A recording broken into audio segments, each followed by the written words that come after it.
talk to us about something that's, I think, always relevant in these days and times, but particularly now as we are entering a world where we are on our devices more than we ever have been before. So with that said, I'm going to introduce them, but first a few housekeeping things. If you guys can make sure that you stay on mute. As I said before, we are a large event tonight. This is really exciting. We're getting close to almost 300 participants. So with kids and families and all that happens in the background, if you could stay on mute, that would be very helpful. For those of you who are viewing this event for November trade credit, there will be a Google form put in the chat at the end of the meeting, and you will have to fill out the Google form in order to receive credit for that. So with that said, I'm going to introduce our two presenters tonight. Wamuna Tedder is the Assistant Director of Education for the Children's Advocacy Center of Denton County. Muna has over 9 years of experience working in the field of parent education and has been with the Advocacy Center since January of 2019. Prior to joining the Advocacy Center, Muna served as a family support coach with healthy outcomes through prevention and early support, early intervention specialist with early childhood intervention, and a campus administrator for the Denton State Supported Living Center. Muna is a certified life educator and holds a Master of Science degree in Educational Psychology, as well as a Bachelor of Science degree in Human Development and Family Studies from the University of North Texas. She enjoys spending time with her children, Karina, Harrison, Emily, and Natalie. And we also have from the Advocacy Center, Hillary Wilson. She's a licensed professional counselor and the problematic sexual behavior and graduate intern program coordinator. She holds a Master's of Arts in Counseling from Dallas Baptist University and has worked with the Children's Advocacy Center for Denton County for a little over 8 years. Hillary is trained in trauma-focused cognitive behavioral therapy and is certified in problematic sexual behavior cognitive behavior therapy. She supervises graduate-level interns who are pursuing their master's degree in the counseling profession. Hillary works mainly with preteens, teens, and parents in group and individualized therapy. So with that, I'm going to hand it over to you guys. Thank you for joining us tonight, Muna and Hillary. Thank you.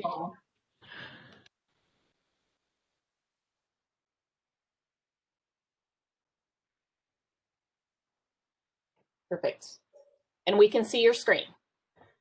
Okay, great.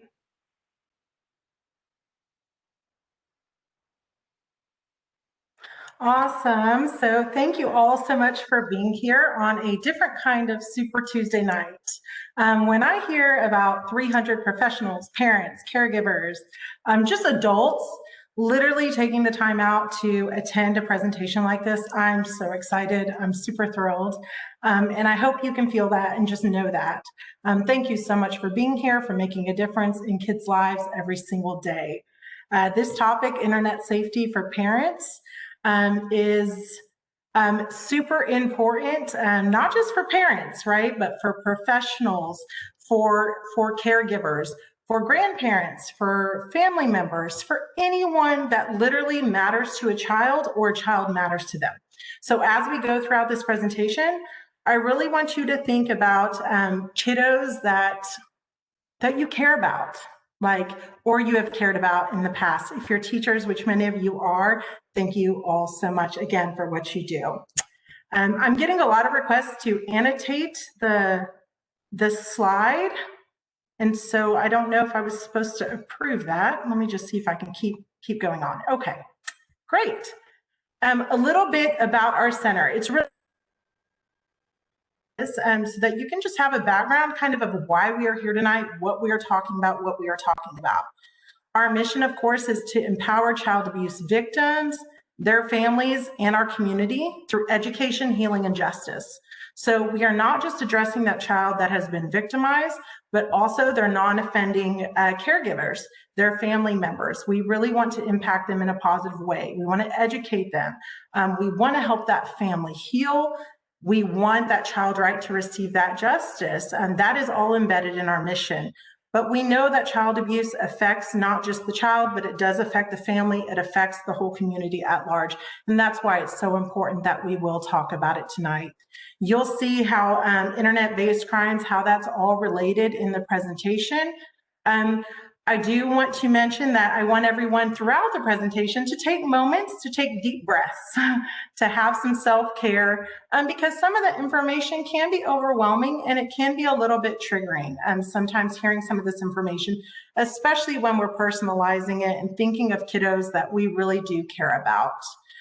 You should know that the Children's Advocacy Center for Denton County is the one place a child goes when a report of child abuse is made that meets criteria. We are mandated in the Texas Family Code to provide those core services to that family. We also coordinate the investigation and prosecution of severe child abuse cases. And finally, and so importantly, we provide trauma-informed therapy to children and non-offending family members at no cost, making the Advocacy Center the largest mental health provider in the county. Okay, so that is a little bit of a background, kind of in a short few minutes, about who we are with and why we are talking about what we are talking about tonight. We do have some learning objectives. I want you to be able to have some takeaways that are really memorable for you, that you can apply either in your profession, right, your personal life with those kiddos that you care about, and just moving forward too, really forward thinking. We know the internet is kind of not going anywhere. It seems to be here to stay. And oftentimes kids know so much more about it than the adults actually that are in their lives. So what we're going to learn tonight are the realities of potential online dangers. Identify, I say 3 ways, but at least 3 ways to recognize online grooming. Identify 3 ways to protect children, and then be able to implement 2 strategies to communicate with children about their online safety. And again, that goes for whether that's your own child or it's a student even in the classroom that you are working with on a daily basis. You should be able to take those strategies away to communicate with them. A little bit about the scope of the issue. As I mentioned, kids are on the internet. It is not the first time we are talking about it. It's here to stay. We will continue to speak on this. It's not a new concept. We do know that COVID really has impacted children's internet usage though, how often they are in front of screens. We know it's jumped up at least 50%. But also something to think about is that 94% of kids, according to the National Center for Education Statistics, they have access to home internet. So in their home, and that's children ages 3 to 18 years old. So just thinking about it's there, it's kind of, a lot of children have that access. And oftentimes I would say like kind of unsupervised access to it, having those computers, having those devices in the home. And they're also on it when they're at school. So it's definitely, it's relevant. I do want to utilize the chat box, and I hope that I can see the chat at the same time I'm presenting. And please let me know if I need to kind of switch out or what the responses are if you're able to see that. But let's play kind of a little, like, I want to call it a game, kind of what you know. So last year, we educated over 7,000 children in the county. We had a partnership with the Denton County Sheriff's Office. We educated on internet safety to students really 6th grade all the way through 12th grade, which is quite a range, as far as development goes, as far as maybe what their knowledge is on things. But we surveyed quite a few of those. We took a sample size, though, for tonight's purpose of 942 kids to be exact, okay? So we're looking at almost 1,000 children. We surveyed them. We asked them a really open-ended question of, hey, what are your 3 favorite apps? Just tell us your 3 favorite apps. Go ahead and write those down. Don't put your name on it or anything. Write those down and then put a star on the app that you you cannot live without, kind of thing. And so students would answer this on note cards. At the end, we would collect them. Again, this was pre-COVID, and we would go ahead and we put this data together and we looked at it. I actually just got the results like a few hours before the presentation, so I'm super stoked about it. So let's play a game. Okay, let's kind of test what you think kids are on.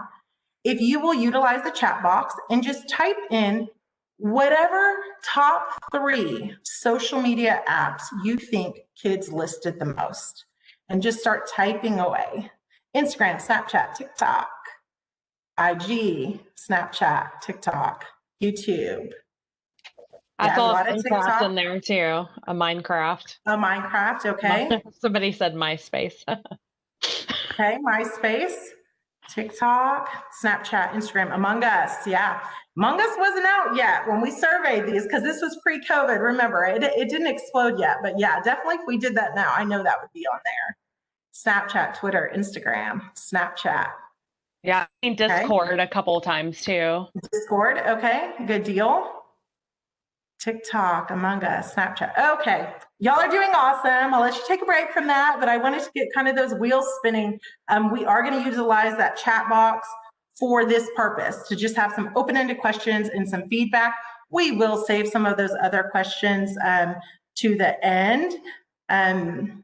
So let's see. Okay, let's get the results. Let's see if y'all were on par. So 673 students said Snapchat was their number 1, right? They just like couldn't live without it. But really overall top 3 was actually Snapchat. Instagram was 643. So remember, they could answer the top 3. So 643 of those same students on that 673 said they had to have Instagram and Snapchat. We're going to touch on that later, why that's so important, because I would agree with that. Instagram and Snapchat definitely are those number 1 and number 2. YouTube, which is also considered social media because people write, they can leave comments on there, and they can share it. But definitely those comments can kind of have an impact with kiddos.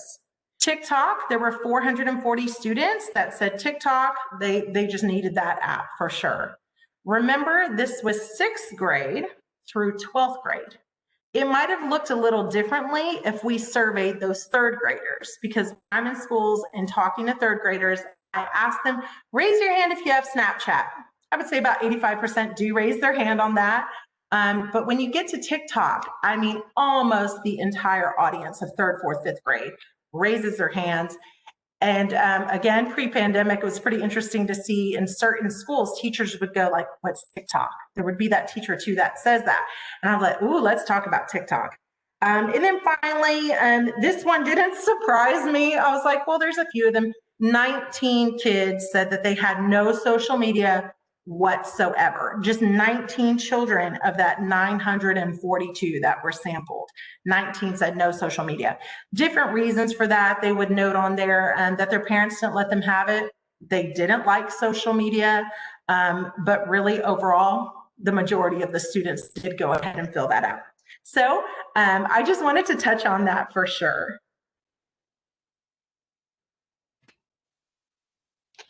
All right, thanks, Shamuna. So I was super excited to see these studies come out last year, some of their first of their kind, talking about the impact of social media on youth.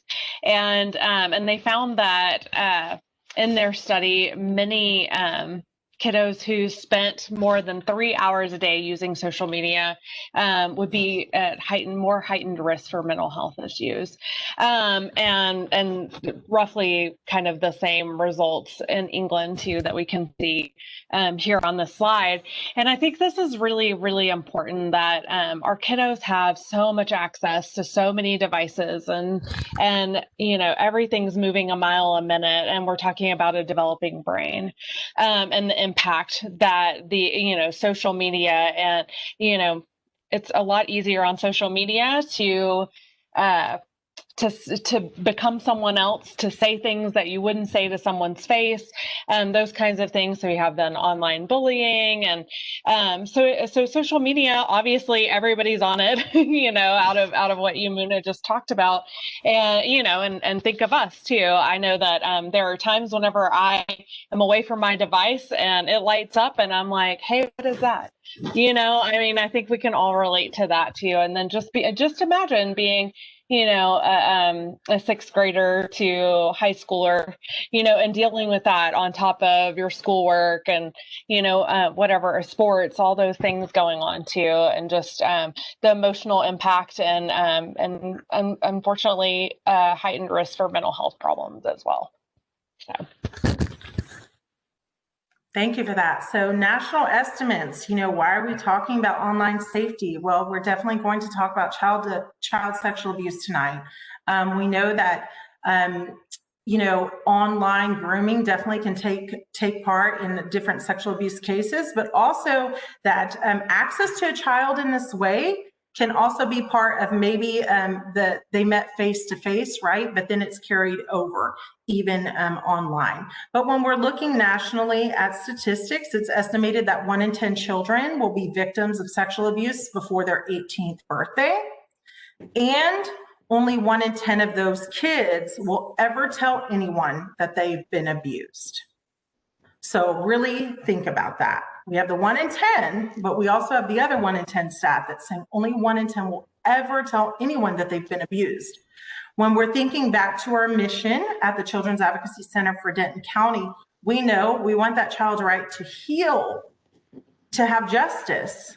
And how is that possible if that child doesn't tell, or if an adult in their life does not notice, does not report that? So that's very important to keep in mind. Looking at those national statistics, we can assume in Denton County, there's a little over 200,000 children. That means that it's estimated that 20,000 of our kids in our county will be sexually abused prior to becoming an adult, but only 2,000 kids will tell. For those 2,000 children, right, there's that opportunity for healing. But for those other 18,000, we know they become adults. What are kind of the lifelong effects really of this child sexual abuse, and then not having anyone to tell, not feeling comfortable enough ever to disclose. That can have a real impact, not just on the child or that family, but the community as well. 98% of the children that reported abuse in Denton County last year reported that it was by someone that they knew and trusted, kind of both pieces there. So not just like someone that they kind of knew, but they actually trusted them as well. Every year, this number, I've seen it 98, then 99%, right? It just hovers right around that 98, 99%. So it's not the concept of it's a stranger, okay? Really keep that in mind. This is happening right here to the children in our county. Kind of what we've seen this year, what is the impact of COVID at our agency? When we look at some data from January to July of 2019 versus January to July of 2020, we see some significant increases of the allegation type that we are receiving. So we know these kids, right? Their mental health and actually their well-being overall is really affected. When we look, we see emotional abuse, it's gone up 266%. Medical neglect up 183%. Again, neglectful supervision. You can think about parents not being in the home or not being able to be in certain situations. Maybe they're at work, they don't have childcare now, schools were closed.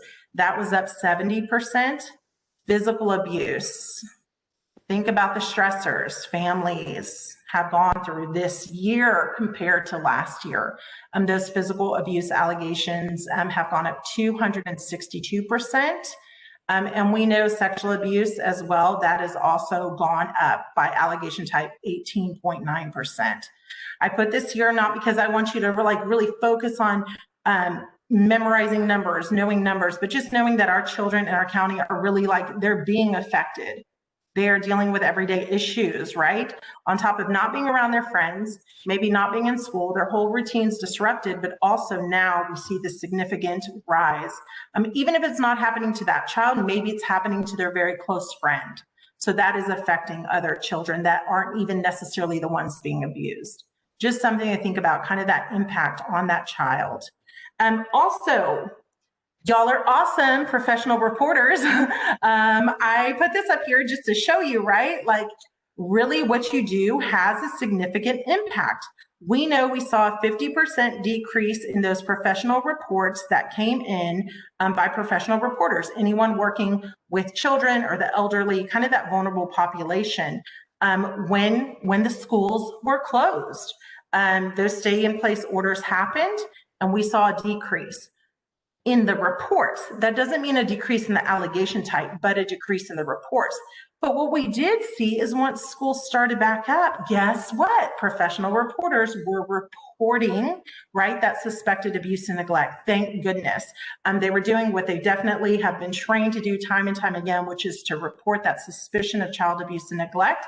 And what we saw, to be exact, was a increase from the start of September, hovering around 15% to up 66%. By mid-October. So those were those reports that were coming in from professional reporters. We saw that big jump in just that short amount of time, not even a whole month's time. And so that data, you know, when we get it, it's probably gone up even more because children oftentimes will report, right, to those trusted caregivers, the teachers, the coaches, principals, the counselors. We definitely have seen that. Also, you should keep in mind that we teach every child, right?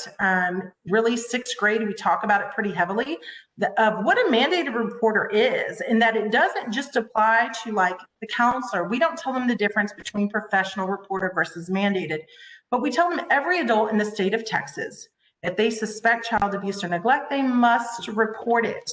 So we teach them how to identify what is a safe person to them. We always encourage them to have 5 different adults that they can report to. And that's pretty significant because if it's one of those adults, right, that they know and trust that actually abuses them, they have 4 others that they can go to. We always encourage that they kind of think of adults that are in different settings. So not just people that are limited to their home environment. Because if you think about with shutdowns, what happened is perhaps those children were at home with the very people that could have been abusing them. And so when they got back into school, have those trusting relationships with those teachers, they began reporting, which is just great. And again, just know your impact really, really matters. Online cases have increased by the millions through the pandemic. And this is a data that's reported to the National Center for Missing and Exploited Children. It's the Cybertip hotline, right? So different imagery that is kind of captured. And that's why I said we would come back to the Snapchat and Instagram thing. Number 1, number 2 reporters to the Cybertip line are Snapchat and Instagram. If they see an image, which they believe is a child that is related to sexual exploitation in any way, they must report that, and they do. But also, you have everyday people, right? Even parents, because this information is all online, that might call in and make a cyber tip. To kind of put some things into perspective, when we say millions more reports of cyber tips at the national level this year, like throughout the pandemic, last year in 2019, it was 69.1 million images, videos, or other files related to child sexual exploitation were reported. 69.1 million images of children. Think of that. Late in 2019, we would educate those high school students. The average, I think when we were there, I think it was like November, September, sometime last year, we were seeing that data come in, and it was 220,000 reports were made per week. And that was just the average for that month. Okay, so children were always kind of surprised by this information that reports were actually being made. They didn't know that Snapchat, Instagram, or just like your Gmail, that it could be reported in that way. So you see a lot of aha moments in students' faces throughout those presentations. When we're looking at grooming, we look at generally, this is also taught to students as well beginning in 6th grade because we want them to have access to information. We want them to know what they're seeing when they see it. Grooming is not something that's easily identifiable. And oftentimes it can feel like someone's really listening to that student. But we explain the cycle. We keep it very simplified, whether we're talking really to children or adults. But in the same way, we explain targeting a victim really just means having access to a child. That's all that means, right? Finding that child, having access to them, that child might already be in, they might have access to that child through a family member. It may be their own child. It may be a child that's in an organization they're in, so they have access. Vulnerability is also a big piece of that. But next step is really gaining trust and information, learning everything they can about that child, what those child's needs are, what their wants are, anything they can about them, okay? They can often do that, perpetrators, through even caregivers, finding out what the parents' needs are.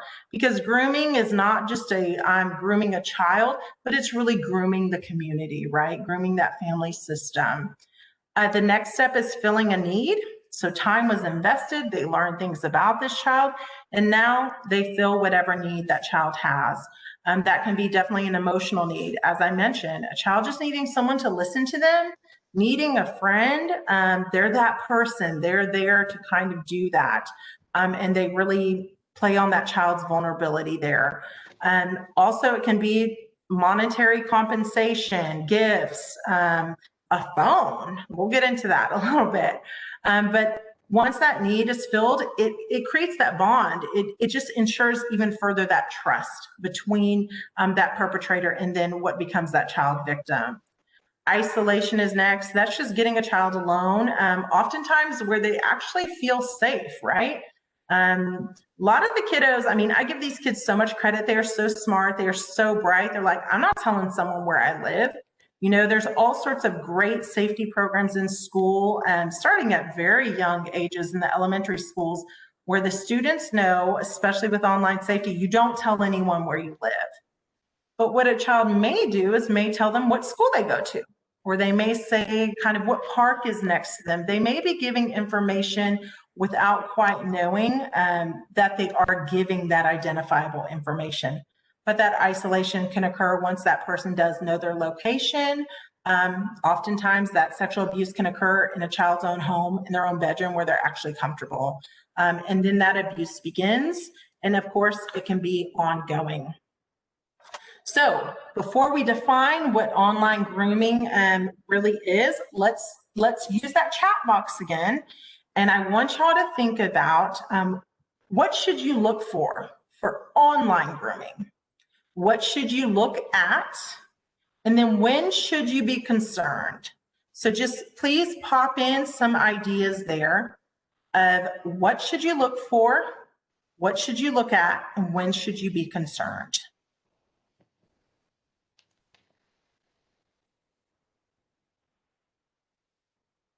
Asking for photos, good, probing questions, personal information, changes in their behavior, pictures, gifts, behavioral changes, over eagerness, pictures. Oh, y'all are so great. You're going so fast. Less interest in school, sure.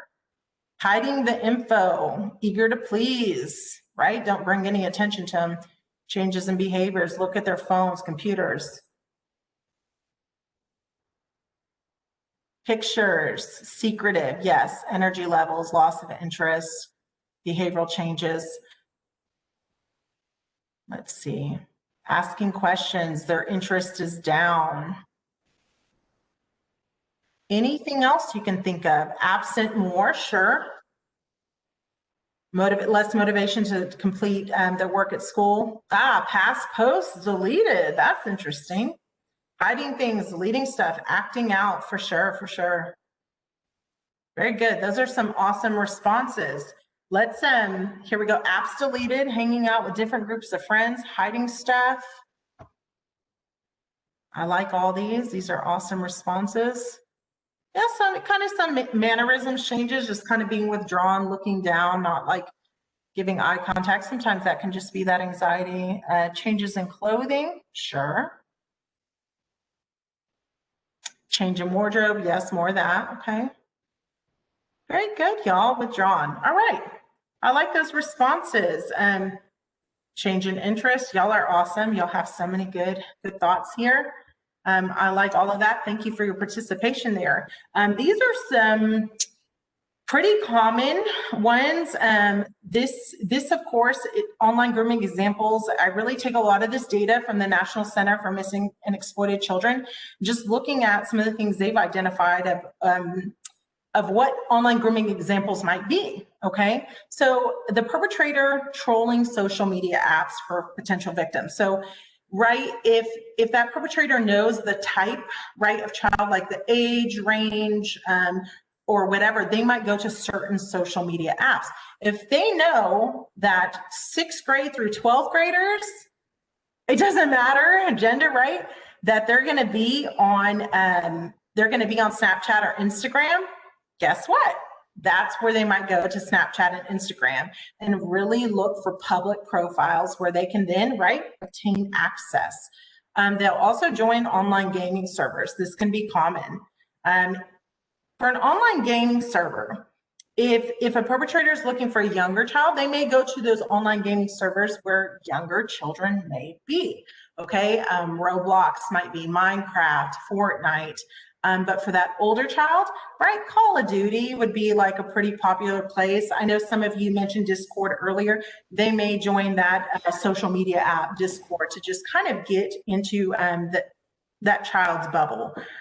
Gaining any identifiable information, establishing contacts, sending messages, basically that huge investment of time. So when you're thinking about someone trolling social media apps, literally for hours at a time, hey, go ahead and think about that. It doesn't need to always be someone who's way older than the child though. So please kind of take that image out of your head that it's someone way older. And this can even be, as I mentioned, someone who's already in that child's presence, in that child's life, who that child knows and trusts really, okay? But gaining more identifiable information, learning the songs that they like, the sports that they're doing, really reaching out, establishing contact, and think about how easy it is, right, to mirror that child.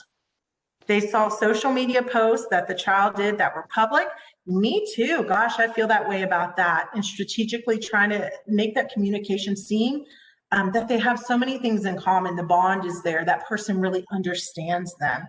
And so you can see how this can be kind of that double edge for that child, because that child may feel like this person really gets me, but then really what are their motives there? Using multiple platforms and profiles to speak to the child. So meeting them on one social media app or gaming server, and then asking for more information. Hey, what's your Snapchat? What's your Instagram? Just another way really to monopolize all of that child's time on every single platform. It's like that kiddo cannot get away, even if they're maybe trying to do some things that are pretty safety related for them. Once that person has so many different ways to access them, but now vulnerability is definitely there too. Speaking to a child at all hours or as much as possible. So let's use the chat box again. It's time for another activity. Go ahead in the chat box and just answer this question. This one's easy. It's not open-ended. It's a yes/no question. Would you, say you're a parent, okay, or someone, again, that just matters to a child. Would you allow a stranger in your child's room at night with the door shut? Just real fast, yes or no, in the chat box. Okay, I see all no. It's like, no. Okay, no, all caps, no, nope, no way, no.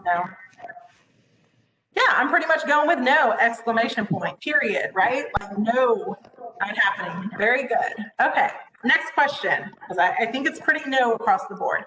Next question, yes or no question again. Would you allow someone that you know and trust in your child's room with them all night with the door shut? Yes or no? I'm still getting a lot of no's. Never. Oh, yeah. No. Okay, no.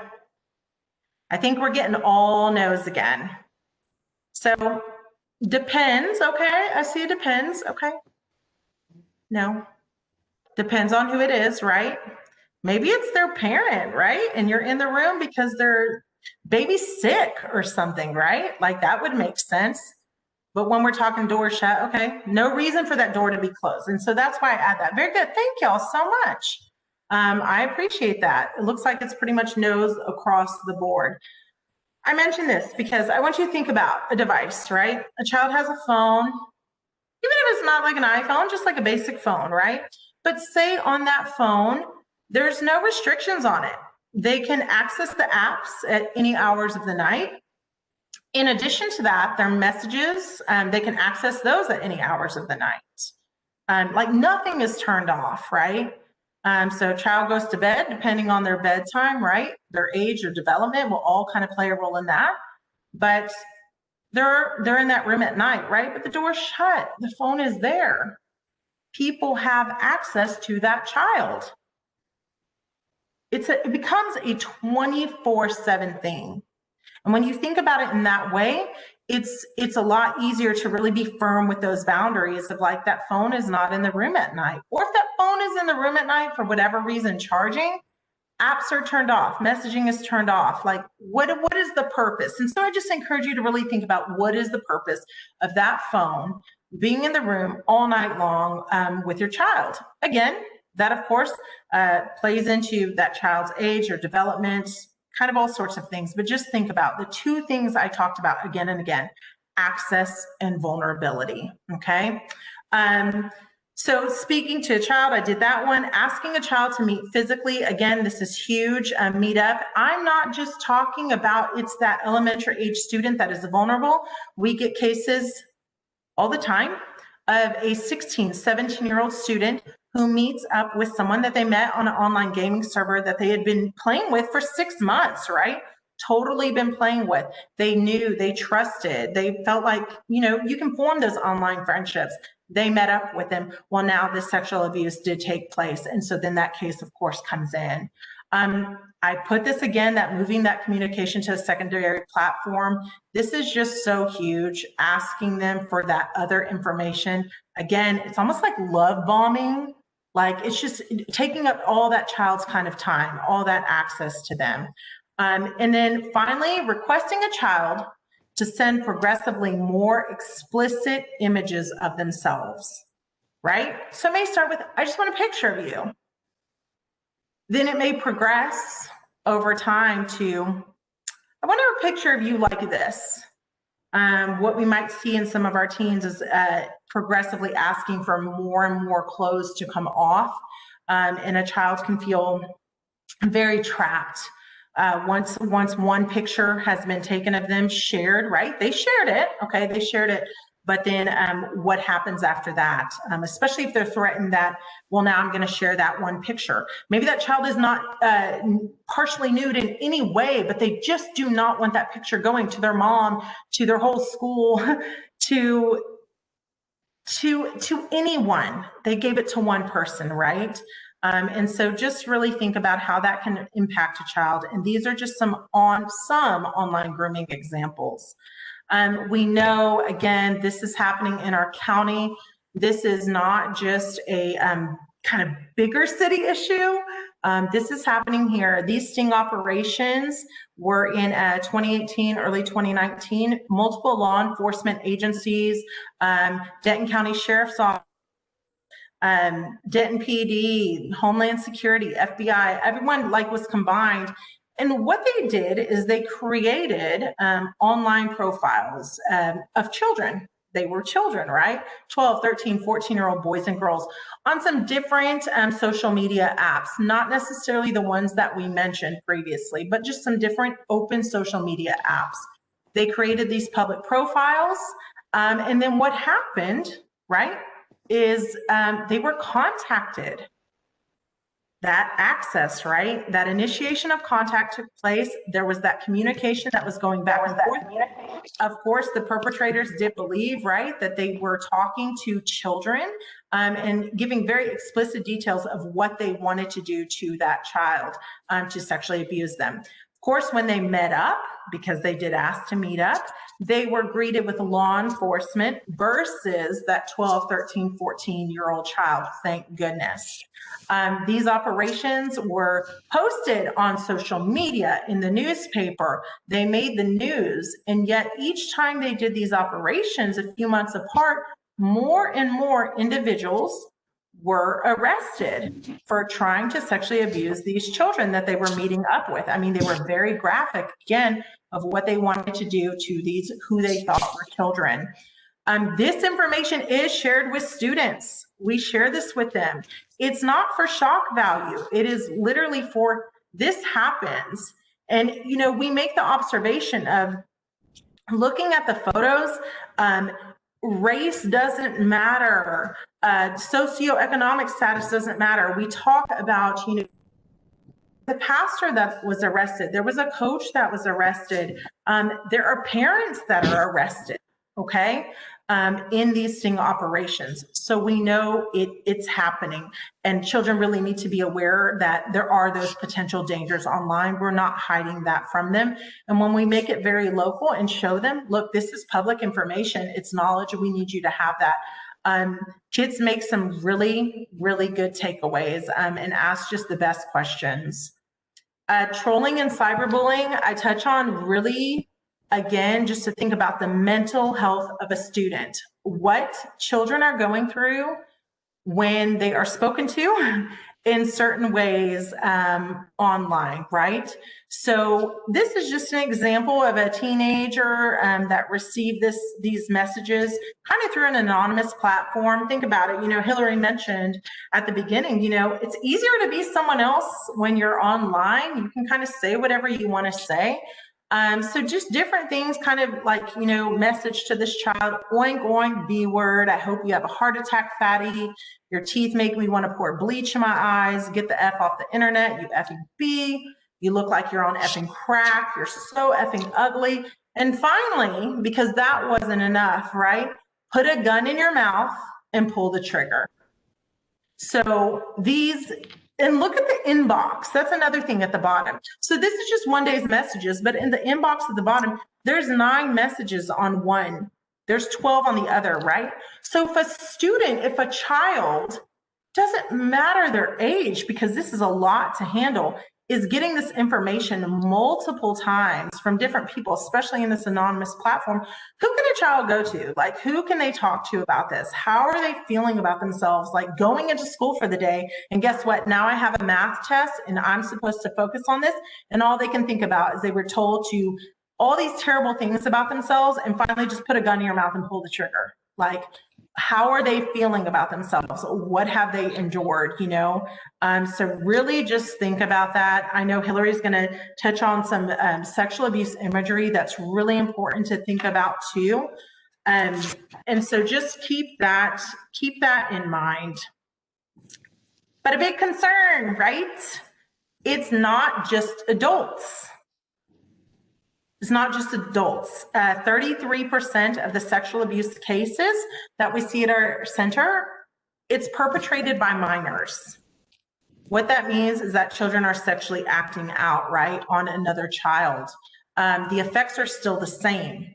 So it doesn't matter if that child victim was sexually abused by an adult that they knew and trusted, or a child that they knew and trusted. Those effects are still the same. They have that same impact. So please keep that in mind. It's not just about when we are educating students in school about kind of what those online dangers are, what those concerns are, but also what is their own behavior like online? What are they doing online? What words are they using? What messages are they sharing with others? So that's just very important. Again, it's not just adults, kids are doing this too. So Hillary's going to get into some really pretty fascinating information. This part's super important, and I want y'all to keep that in mind. All right. Thanks, Shamina. So this is food for thought. So I'm not going to use the chat box, but I think it's important that we take a moment and really think of how often in our lives, you think about today, this week, have you encountered sexualized images of children in the media, or just sexualized images or content, period? And so just take a minute and think of that. So yeah, so, I think what's been in the news very recently is cuties. I have a very tame picture of that. I think it's been extremely controversial right, kids are younger and younger and younger are exhibiting some kind of sexualized behavior or are exposed to that content, whether it's looking at pornography, those kinds of things. And so I have a couple of anecdotal kind of situations that I myself have encountered as a parent. So thank God for 35 and all their fun billboards for the strip clubs. We're driving down the highway, and it's a place that we go very often. There's an awesome sign, but that says unlicensed therapist on duty. And my kids know what I do, and they're like, what does that mean? And, thanks a lot. That's super, super difficult as a parent, right? And we're going to talk a little bit about the importance of kind of having those conversations, even though we're like, oh my gosh, I can't believe I have to maybe talk about this.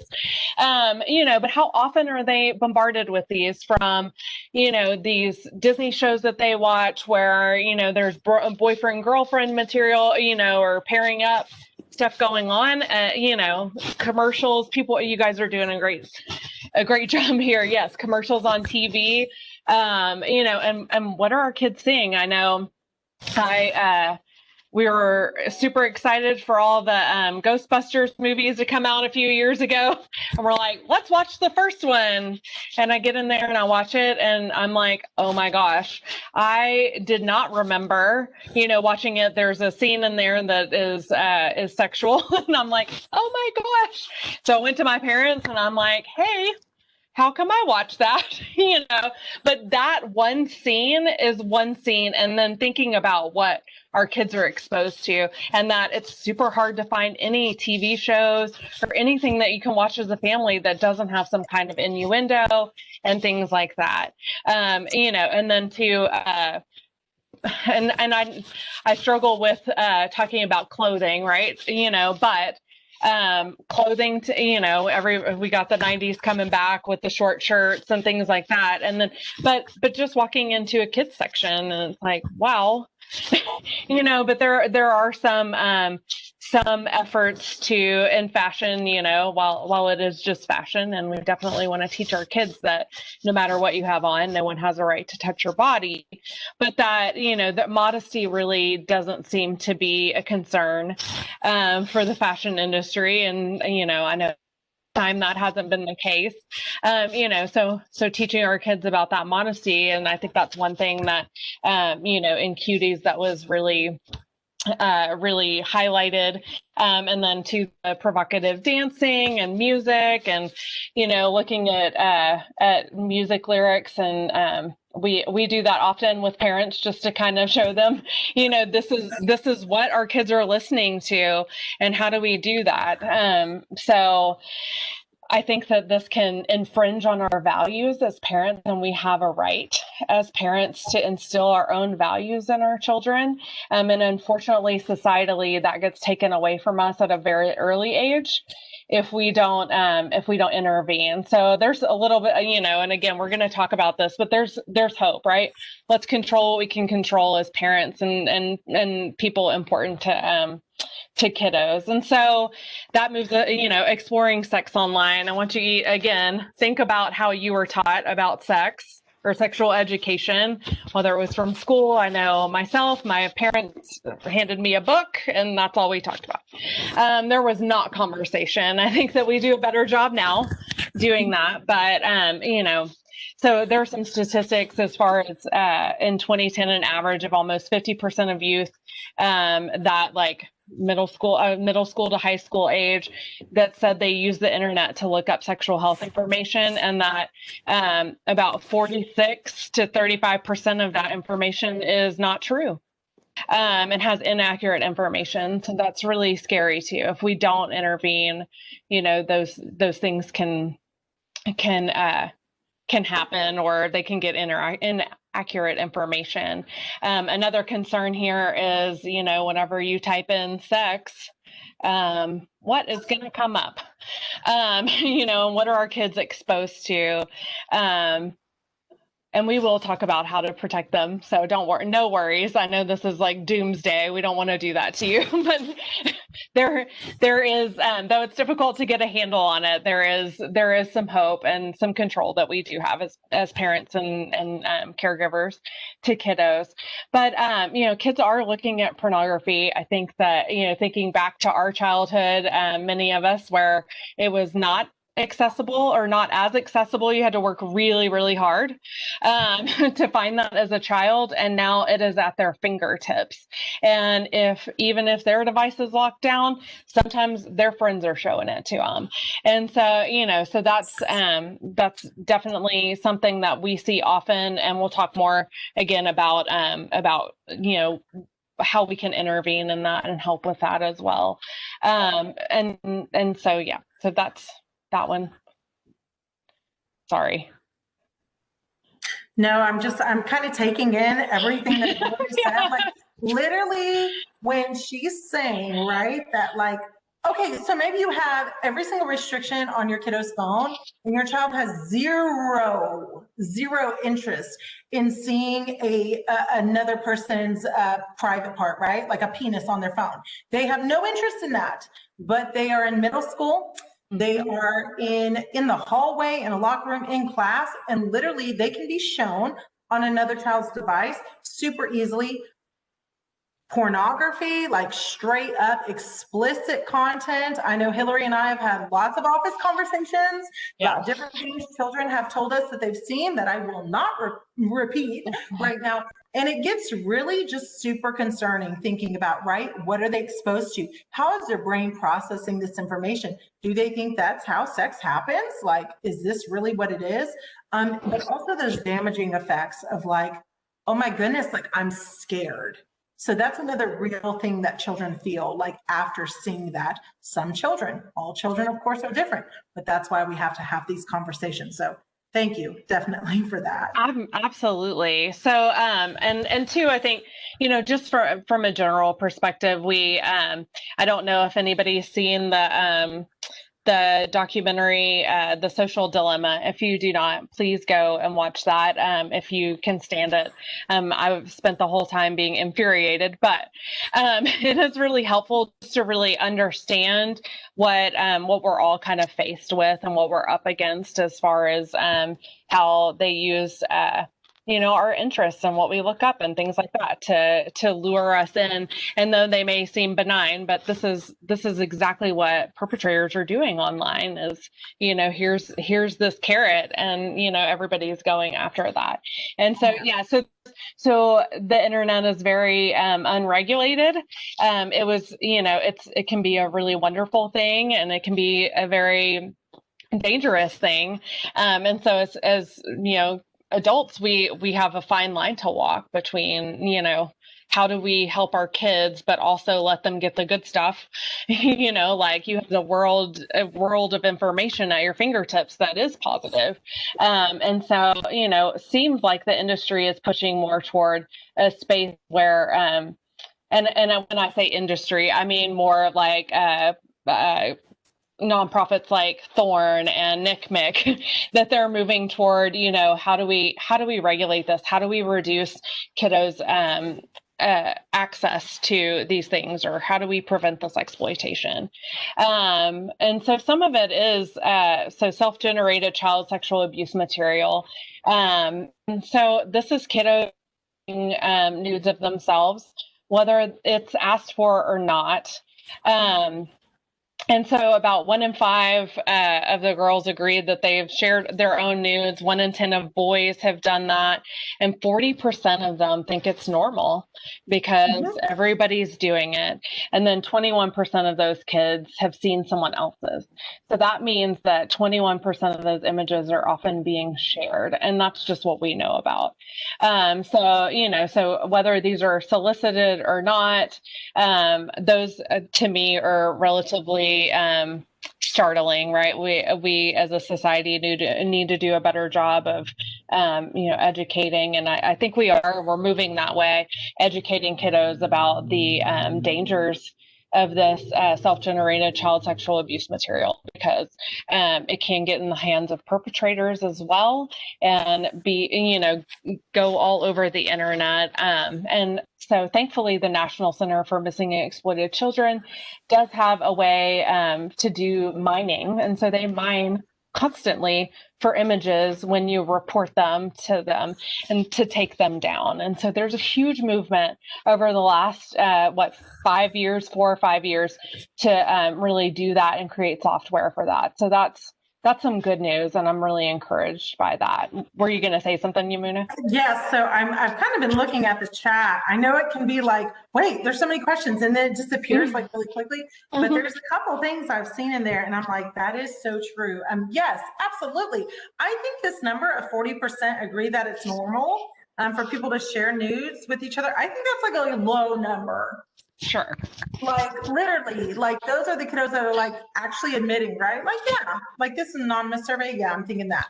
What I will say is by reaching out to, and not all 7,000 of those children were 6th grade through 12th grade, some were in younger grades.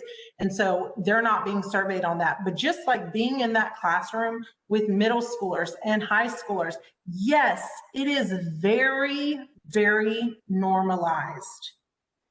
Very normalized, like the sending, the sharing, the leaking of another child's nudes, right? It's kind of like when you put that word nudes on there, it kind of like brings it down. You're not really thinking of child sexual abuse imagery.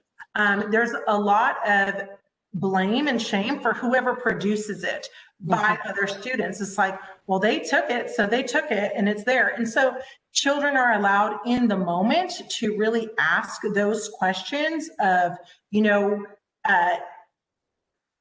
like, what do I do if this happens to me? And like, what choice do I have? Like, there's nothing I can do. I've had high schoolers and boys and girls, oftentimes girls will talk to me after class and say my friend or so-and-so. And I don't know when if they're saying my friend, if that means themselves, me, but that has really had an impact on their life, that they've really seen like, this has really devastated my friend. Like she has not been able to kind of like recover from this. Because right, think about it. Every time that student walks down the hallway, the question in their mind can be, who has seen me naked, right? Who's seen me naked? So one picture is sent, but again, as I mentioned earlier, kids can really be, it's extorted into more photos. There's actual terminology for this, sextortion. So maybe someone sends a picture, right, and they start asking for progressively more pictures where they take off more and more clothing. So it might have been that simple picture of a student, of a child, right, that is in a bathing suit, and they sent that picture, right? Well, now I want you to take off your top, right? Or if it's a dude, like take off your bottom, right? Take that off, or else I'm going to see this picture of you in this bathing suit, in this bikini, or this embarrassing photo, whatever it is. I'm gonna send it to everyone. So then, right, maybe that child, they're pressured. They don't know what to do. They don't have anyone they can talk to, or they don't feel comfortable. They don't feel safe going to another person to say, what do I do? How do I get out of this? So they send another image. We use this example in class all the time because it's so real, right? Well, now they've sent that secondary image. Now it's, guess what? If you don't send me more, or if you don't do this, now I'm sending both of those images. I see who your friends are on Instagram, your parents follow you, I'm gonna DM them these photos. Like it becomes this really, this place where children, they can feel hopeless in this situation. It can really impact their mental health and really, again, thinking about who has seen me undressed walking through the school. Even if kids have desensitized themselves to the point of like, I don't care whoever sees me, whatever, like I'm not ashamed of anything. Okay, but when they start thinking of all these reports that are made online weekly to the Cyber Tips Line, where are those photos at? Who is viewing those photos? So they might not feel as embarrassed just all those feelings that they have. They might not have those same feelings about kids at school because, hey, it's their peers, and news are going around, right? 40% of them agree, like, this is normal. Like, everyone's doing it. Like, I'm not going to be singled out. Like, I've seen everyone's too, you know? But when they start thinking of that it is perhaps, right, sex offenders that are trading the pictures. I literally use example because NCMEC, National Center for Missing and Exploited Children, uses this. It's like trading Pokemon cards, right? Like, when students hear that, you're, oh, Miss, how could you say that? Because this is real. It's a real issue, and children need to be aware of it. So thank you very much for touching on that. Yeah, and somebody put in here the imaginary audience. I definitely think whenever we're doing interventions with kiddos, really helping them, like, if you wouldn't do that, specifically with sexting, if you wouldn't say this to someone's face, then you shouldn't be texting it. And just helping them understand the difference between, being online with someone and having a real relationship too, is something that I think can be impactful. But yeah, so, having an audience is something that they have, but there aren't faces and names to it and things like that either. So it makes it easier sometimes, unfortunately. So thanks to Muna for talking about that. Absolutely. And kind of putting that into perspective. So this next one, this is from a study from Thorne within the same sexual abuse imagery, or self-generated. And so what made you decide not to share a nude photo? So like Yamuna spoke about, that photo being leaked or shared because they've seen it happen to their peers. And then we drop down to pride and self-respect. Their parents. So these are super low percentages. It was shocking to me, that, what we do as parents with some of these kids, if we aren't connected with them and we don't have these conversations with them and we don't open these doors to talk about these things, that sometimes, that maybe won't matter, right? But that it matters more watching their peers be exploited in some way, and really reframing. I think that there's a lot of stigma on kiddos for sharing nudes, that lots of times there is grooming and coercion in that, and that pressure. And so really this is an abusive situation when, even if they were to send one nude and then they're being extorted for more, or it's being shared, it is abusive behavior, maybe not criminal, depending on, what the penal code says and all of that, but super important to help them because as you can see, that 3%, it is illegal. Well, go ahead. Go ahead. Oh, yeah. So you saw my face, right? Yes. So this is an interesting approach. And when you talk to children about the fact that it's illegal, like you show the penal code, right? We are not trying to hide information from them. So we have shown examples before that, look, these students went to the same school, but they resided kind of in different law enforcement jurisdictions, right? And this law enforcement jurisdiction, because of self-produced imagery being sent back and forth between, let's say high schoolers, right? For today's example, I will tell you it's much younger than that is what's going on, but let's just say high schoolers. It's going back and forth. Well, one of those law enforcement jurisdictions, right? And just that justice system there might be prosecution of one of those children, but the child residing in the other area, that case might not be picked up for that, right? So kind of like no legal consequences for this child, but for this child, hey, now we have a real situation where this can impact your future and impact your life. But this message to children, again, we're not hiding it, but you look at 3%. 3%. Are these really like the kids, like, okay, it's illegal. Like, it's a rule, but it's illegal. Like, I'm not going to get caught, whatever it is, whatever the reasoning there. It's not a super effective thing to like kind of zone in on with kids, because they'll tell you, like, I don't care, like straight up, like high schoolers say that, like, I don't care. Like, we see them, like everyone's seen it. Again, it's normalized thinking about that. But when you start getting back to, like Hillary said, like, parents, caregivers, like helping instill those values in those children, but also like thinking about how would they feel? Just asking that question. How would you feel if a partially nude photograph of you was leaked to your school, even to one child that you didn't send it to?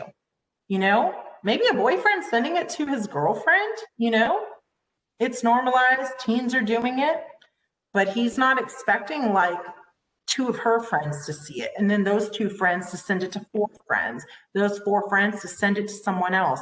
Literally, these images are like being shared on people's stories, like on their social media. So the whole like approaching it from it's illegal, it's not the most effective.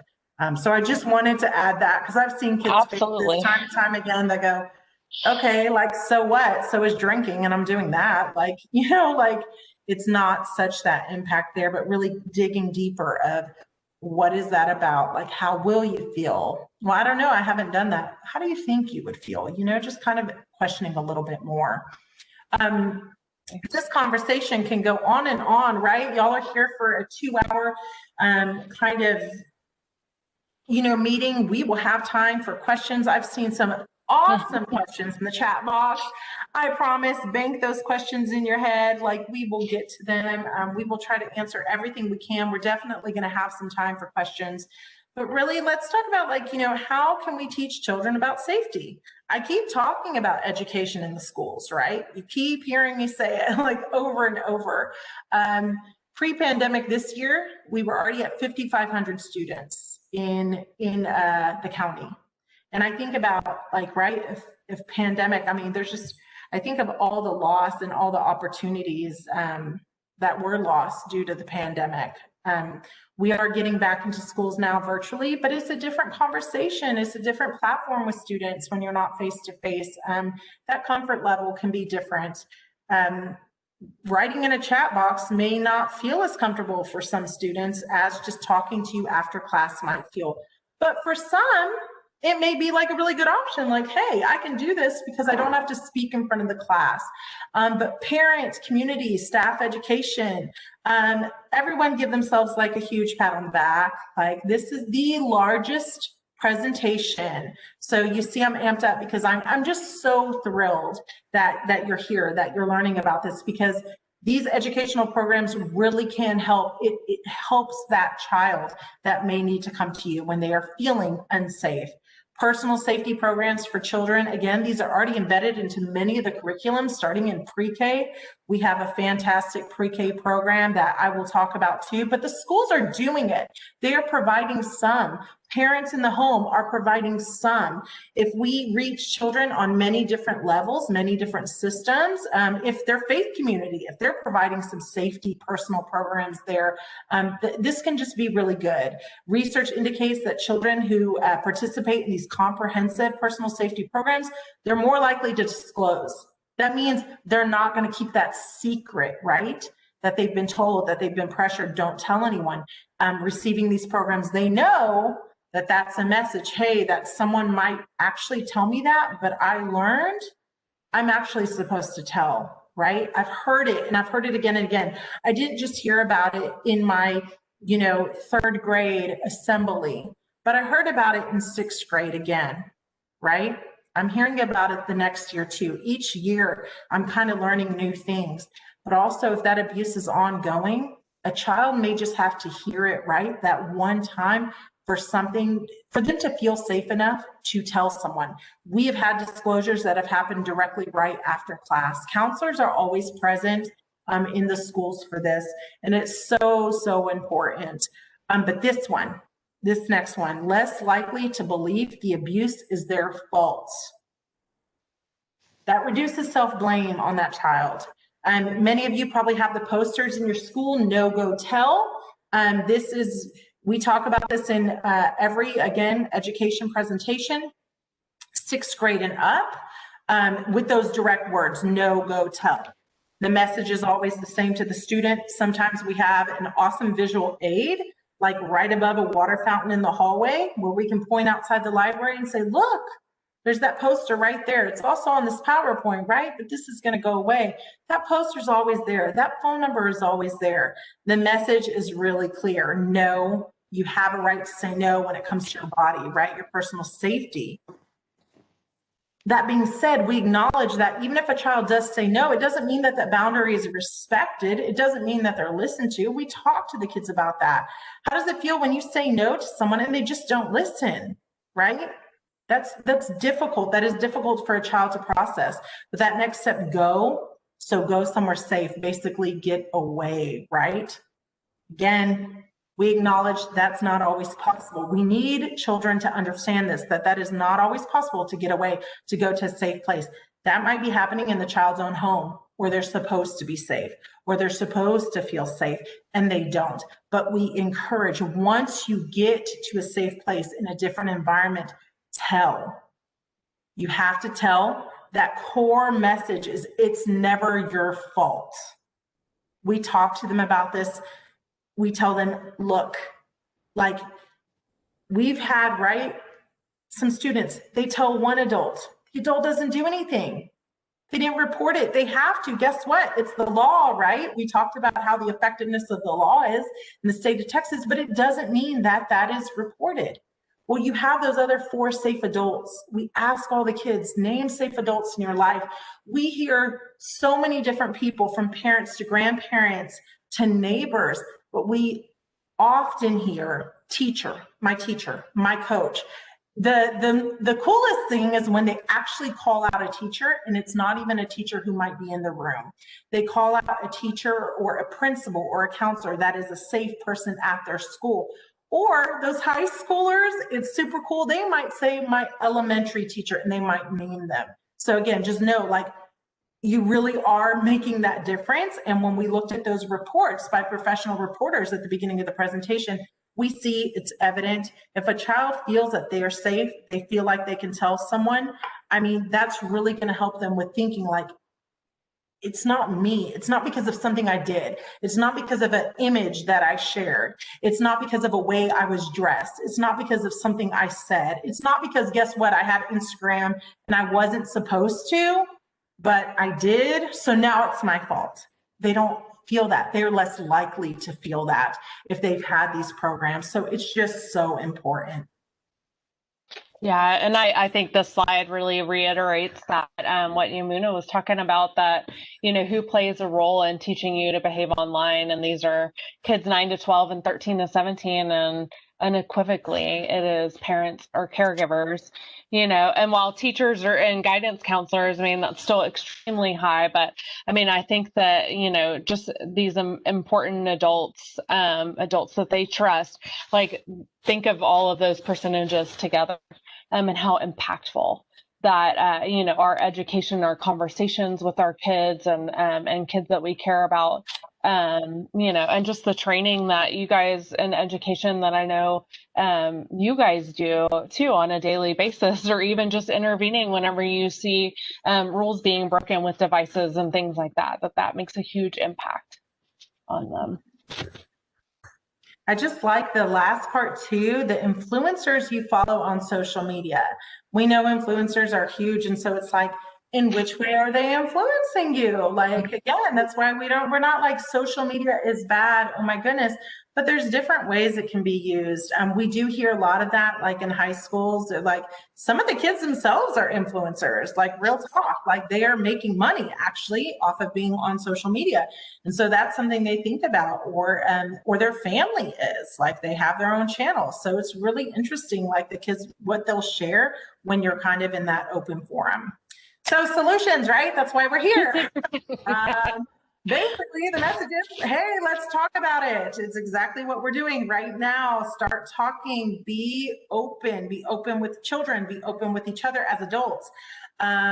Really try to control your facial gestures, right? When you do hear certain things, this is not always the easiest. It takes some practice, but hey, I mean, kids get to see you're real, like, but it's just kind of about listening before you speak, even though it says start talking, really so much of communication is really listening. So making any topic acceptable for conversation, anything, we can talk about it all, like whatever you got. Once you kind of open this book, and that's why I put it, once you make that open book to a child, some of the things you might hear might be really disturbing. Like, wow, I did not expect that to come out of my sixth grader's mouth or my third grader's mouth, right? Or my high school student, but hey, this is super cool that they trusted me to tell me this. So just make any conversation acceptable. Don't put shame around sexuality or body parts. This starts when they are itty bitties, when they are little. Don't put shame around it. For what? You know, we have a curriculum that is for kiddos pre-K. So we have those little 4-year-olds all the way through second grade. And of course, each class is different, but it's a play. It's so age appropriate. So much of it comes down to the age appropriate conversation, right? But we use the word penis, we use the word vagina when we are describing body parts. You know, children are encouraged also to like say what they call it. Like this is part of that engagement piece. And it's just really teaching them that wherever that bathing suit covers, right, that is their private area. And no one's really to touch that. Modeling healthy behaviors. Think about what your behaviors might be online. I hope we have time to discuss that a little later in the chat, because that could be really fun. But again, all those healthy behaviors, hey, that's on you, right? Like kind of, you know, what kind of reflection do you want to give? Like, are you doing, or is it kind of say as I say and not as I do, right? Because kids don't know, but kids are watching, kids are super, they're just so, they're brilliant. Like they're really watching, they're seeing it, and make that ongoing. It doesn't just start when they're little, but it's an ongoing thing. Yeah, Yamuna, can I interject yes. too, with the, you know, ongoing conversations? And so I talked about my billboard situation, you know, and that was a really organic conversation. And so don't ever expect to feel comfortable. I think I encounter a lot of the parents that I work with, they're like, but it's so uncomfortable. I'm like, I don't think it's ever going to be comfortable for you, for them. However, it can get more comfortable the more that we talk about it. And I think that, you know, another thing that Yamuna was talking about, using medical terms for private parts from the get-go. Not only is this great from an education standpoint, you know, or helping them understand their bodies, but it can be a great abuse prevention strategy as well. No perpetrator is going to talk to your child about their vagina or their penis. They're going to call it something else. And when, you know, and being able to hear, you know, if you hear your kid talk, you know, like, where did you hear that, you know, and gives us some leverage from that, and helping them understand. And two, then they have an understanding of what's happening to them if something does happen, and they'll know to tell, because we hear that a lot. Like, I hadn't, you know, I mean, I didn't know. I didn't. So, and I'll talk more about that from the problematic sexual behavior program standpoint. But you know, but yeah, if you get caught watching a movie and, you know, with them, or they walk in the room and there's a sex scene, you know, hey, what did you see? And tell me, you know, do you have any questions? What's going on? You know, and just kind of going ahead and having that conversation, and if you will, kind of murdering that elephant in the room, just going ahead and talking about it openly. And we do, in the problematic sexual behavior program, we coach parents to have these conversations. And so I think a lot of times parents just say, hey, you can talk to me about anything. You can ask me any questions, or here's the sexual education, and just ask me questions if you have it. Then your kid never talks to you again about it. And so one of the parents says, and I love this because he's right. He's like, we can open the door, but they may never walk through it. We have to walk through it. So they'll walk through it. You know, because we can have an open door, and that's great, but we have to go ahead as parents, as, you know, as trusted adults to kids, go ahead and do that, so that they will be open with us. And it's far less about the information that you're sharing, the sexual health information, the sexual education information, and so much more about that connection and them understanding that you're there for them, and to, you know, the don't put shame around sexuality or body parts. So we want our kids to understand privacy and engage in it. I think whenever we shame them or they develop shame is very often when we don't talk about these subjects and we make them taboo in our homes. So thank you. Absolutely. Again, it's about making it age appropriate though, right? Like we're not going to go deliver sexual abuse prevention education to a kindergartner in the same way we're going to like a sophomore in high school. Like, let's be real. Like that would be vastly inappropriate. And also the understanding due to the child's development, like where they are, they're not going to comprehend like what you just said, but also some real damage can be done there. So just really be aware of that. Try to, again, a 2-hour presentation is not going to give you everything you need. I hope you get some good tools, but do the research, look into some really good age appropriate some resources for you. We're going to provide quite a few at the end. Again, National Center for Missing and Exploited Children. You've heard us said that like so many times tonight. They are just such a vast place for knowledge, for information. Darkness to Light has some really good information. Again, that'll be on those resources. This PowerPoint is available to you, so you'll have it and you'll be able to see that. But teaching those appropriate names for body parts, super big solution. Again, as an adult, if you hear a child just in a passing conversation, right, say the word cookie, you're maybe not gonna be like, what did that child just say? Like, that's not gonna come up. But if you hear a child in a conversation say vagina or say penis, your ears, as an adult, your eyeballs, they might bulge a little, right? Your attention might be drawn. Well, that might be the exact reason, right, why this is so important. That prevention education, prevention is protection.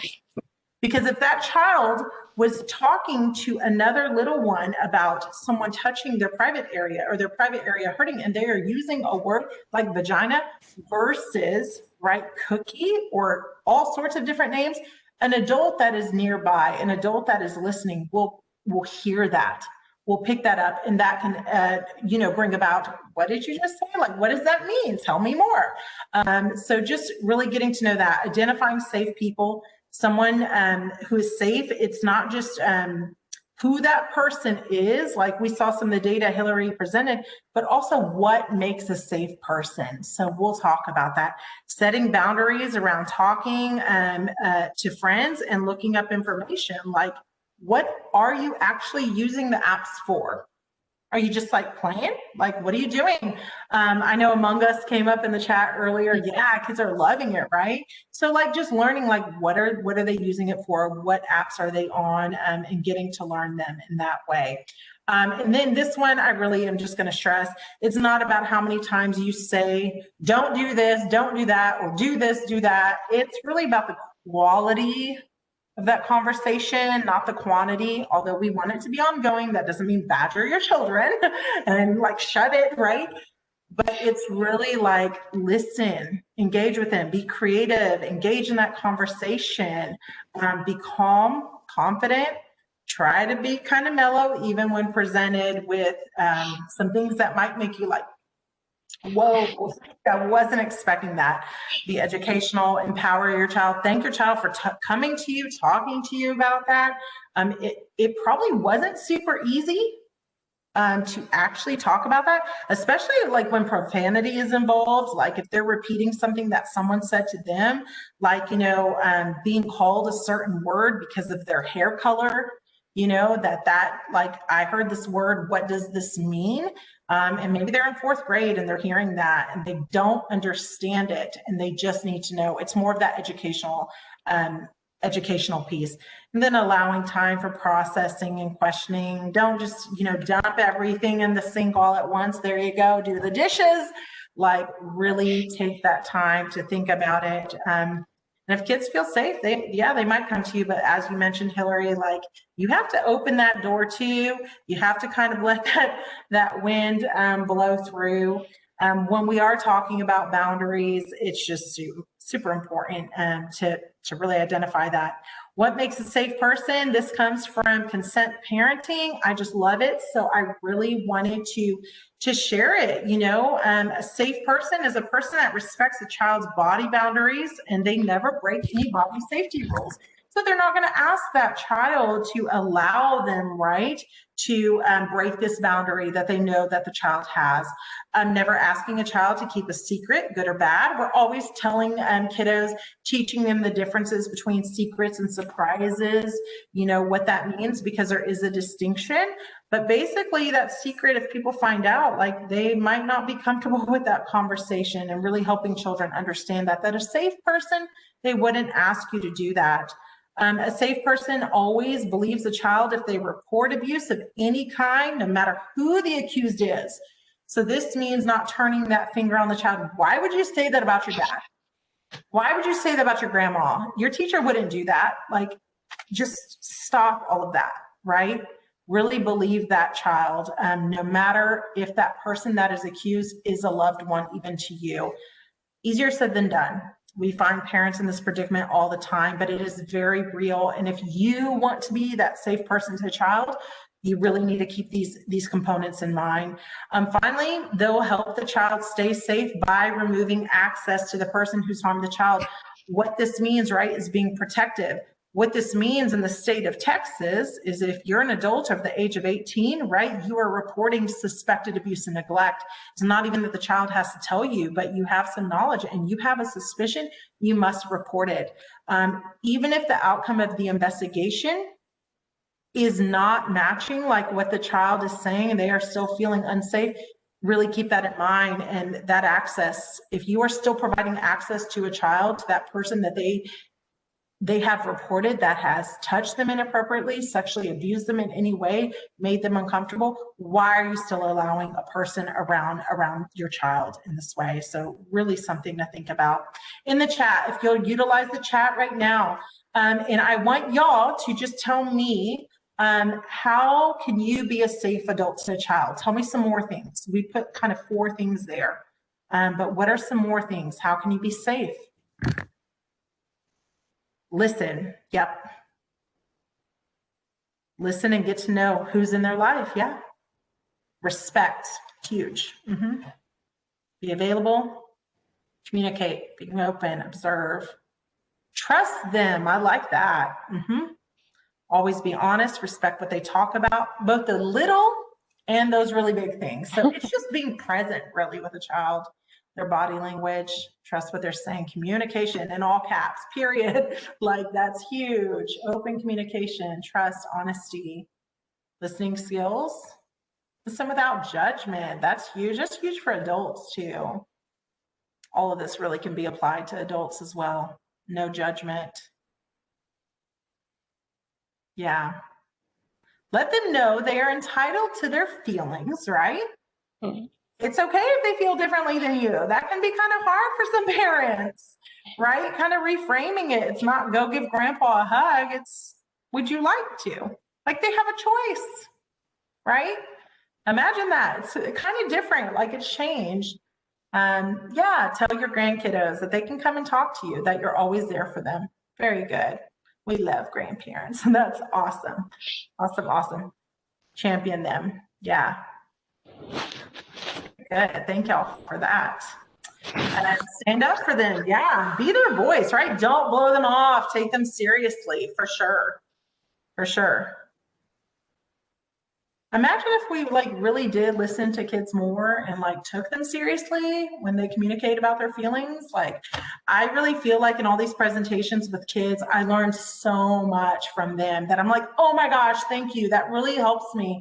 We even ask kids in high school, like, what can we say to like your little brother or little sister when we go to their school? You know them better than we do. What could we say to them that you think would get through to them? Or rather, what will you say to them after this presentation today? And so the kids always provide feedback of, they say, I'm gonna tell them to put their account on private because it's on public. I'm gonna put my account on private. Like, you may have that response. Others just say, I'm gonna just ask my sister like what she's doing like on those apps, like who her friends are, because I really haven't before. And I don't know if anyone else is, to be honest. So it's good. And managing device and information flow, right? Boundaries, provide them reasonably, of course.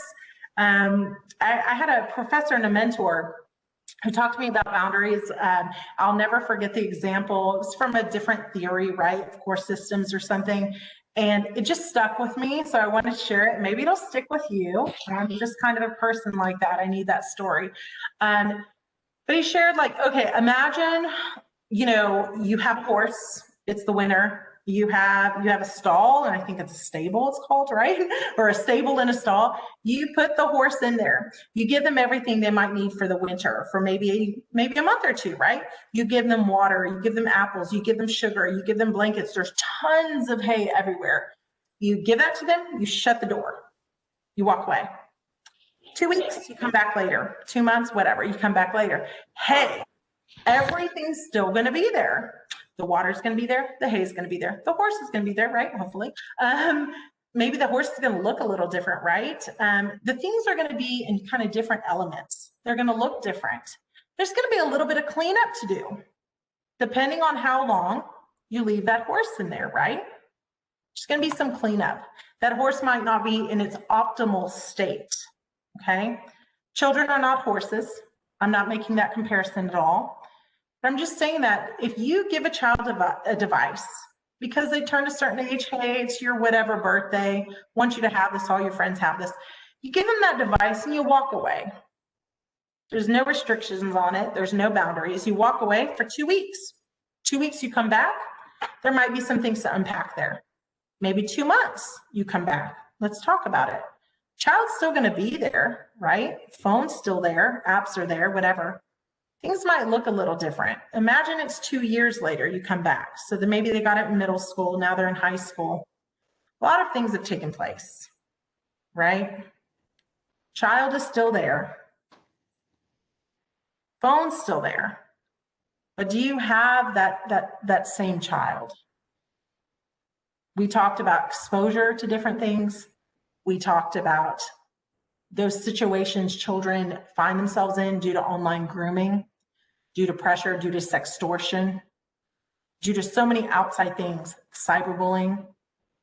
Is that child still the same? So really, when we think about boundaries, we can provide them. We can provide them. It can be ongoing. Learning those apps that your children have on their phone, just kind of being aware of it, right? What are their privacy settings? And then I know you mentioned the movie earlier, Hillary, like what is that app really accessing about your child? You know, when your children keep seeing the same kind of messages over and over, like coming up, your child essentially like they're the product, right? Or they're being, I mean, it's just something to think about, like kind of having a different lens there. Having your child set their accounts on private, especially important for young children. I would argue it can be important for children of all ages, even adults that are young in spirit, right? Just having those accounts on private so that people don't have access to that identifiable information, things about your life, things about what you're doing. That's certainly important for children who can be very vulnerable, limiting that access. They should only be friends with people they know in real life. Kids say they do this a lot, especially in the elementary schools. Or again, smart kiddos, they say, nope, I know it's my friend because I sat right next to her and she wrote it down on the piece of paper, her username for Roblox, and I only can play with her after school. And so I'm just playing with her. And so they're doing some safety things. Kids also know how to report like inappropriate content that they're seeing on some of those apps, even young kids. So I'm very encouraged every time I see that. I know, again, they're getting great programs in schools and their parents are probably talking to them about it or having different monitors on their phones. I'm teaching them about their potential dangers and lures online. So kind of like, you know, we didn't really touch on that, but like, especially with sextortion, that can happen too, you know, providing gift cards or online grooming, rather, gift cards. And that can get really explosive really fast. And so a child's been given a gift card and now, right, they're exchanging imagery. It's all illegal. Yes, and some of that goes into trafficking as well once they begin to offer goods for these sexual images, then they're meeting in person, and then and unfortunately we have a lot of resources at our fingertips that are emerging. The state of Texas is doing an amazing job working to end human trafficking and to expose that. So yeah, that's absolutely a risk factor for sure. And when it starts so young, I think about like just that kind of like, well, I've done it before, like maybe no one caught on then, or I was, and then it can just be like that thing where it's kind of easier the second time around, like desensitized in that way. Um, Having technology visible in common areas of the home, that's just like a simple fix a parent can do is like, right? Like it's kind of in common areas. So I don't see you like, hiding your phone. And if you are, like, let's talk about that. What's up with that? Like, let's talk about it. And then I know, Hillary, you have encouraged face-to-face interaction with friends. Take it away. Yeah, so just those pro-social activities. I think that when our kids are constantly on their phones, I shouldn't be shocked, but kiddos come over to my house to hang out with my children, and everybody's on their phone, and my kids are weird because of what I do, and they're like, "Hey, can we just have a conversation?" So we really want to encourage and give them opportunities to have face-to-face contact. And like I've seen, whenever my kids are with their friends and everybody's on the phone, I'm like, "Hey, why don't you guys talk to each other?"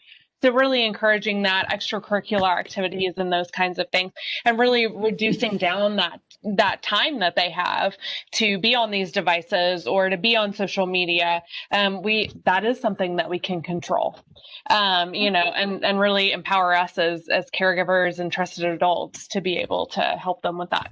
So. And then be the example, right? This is social learning theory, y'all, right? It's monkey see, monkey do. Like children will often imitate what they see adults doing. So if adults are engaging in certain online behavior, and it doesn't have to be their parents, it can very well be their teachers, like real talk. If they see that, because kids know how to find anything online, trust me, they will find it. They will Google people, they will roast on people all day long. Like, it's definitely, if they're seeing certain behavior, think about like, is this something I would be comfortable with my child doing, like this exact same thing? So that comes down to like, your own personal preference, all that. But just think about that. If a parent's on Tinder and they're swiping and a kiddo's pretty aware of that, they have Tinder for teens. They have an app that's really targeted towards 11, 12-year-old kids. That is a social media app. It's literally swipe left, swipe right. I can't remember which one does which. It's set up exactly like Tinder though. So that app is popular. I will say, no child in the 942 that we surveyed, none of that sample size identified that particular app. But I will say we were at a high school, and the sheriff's deputy had that app on his phone, and the teacher asked about it, and to show the teacher, because the restrictions are really wonky, like there's just not many of them. It's a location app, right? It sees like the GPS of where that child is. So literally when he pulls up this app, we saw a child from the class previously, like on that. Children are looking for connection. That's the reality. Just like adults, looking for a friend. It's not just a dating app, but hey, they can learn some things either by the preference of who they're looking at, or whatever in that person's bio. Swipe left, swipe right, easy peasy. So just think about that. What kiddos are seeing, they can often imitate that. Setting time limits can be an easy one again. I mean, I saw that in the chat earlier. Someone wrote, iPhone has really great parental controls. Absolutely. You can limit those apps. They can turn off. Basically, that phone becomes just like a blob, right? Like it's just there. A kiddo can't do anything with it. That's a really great alternative. I know other parents, they can have monitoring apps on their phone and shut down certain apps at different times of the day. But you can literally just do it in your phone's own setting. That can be super helpful. It's kind of like, hey, let's do this on the front end. So learning the hard way is really difficult, like as a parent, and it can really have those lasting effects on a child. And their mental health as well as just their physical well-being. So it's like, if we can do that up front, let's do it. Like, it's never too late to start. Y'all can go home tonight. Hey, we got this, right? Like, y'all have some tools. So any additional boundaries y'all can think of, you can type them in the chat. Just any additional boundaries, maybe something that we missed, anything you can think of.